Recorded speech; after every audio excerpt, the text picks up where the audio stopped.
Hello everyone, আসসালামু আলাইকুম। আজকে আমি পিঠা বানাবো। এই জন্য দুধ নিয়েছি, নারকেল নিয়েছি। নারকেলটা এখন ঢেলে দিব।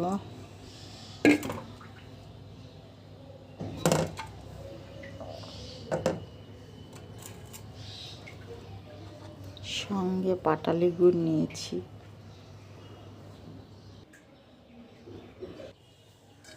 গুড় দিয়ে নিলাম। এখন চুলা অন করব।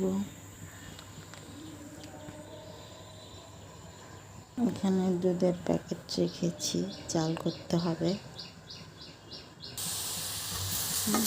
ভেজে নিচ্ছি। ফুল ভিডিওটা আমার সঙ্গেই থাকবেন, দেখার অনুরোধ রইল। প্রায় হয়ে গেছে, আর 10 মিনিট জাল করতে হবে। এই যে পানি পানি শব্দ আছে, এটা যখন রিমুভ হয়ে যাবে তখন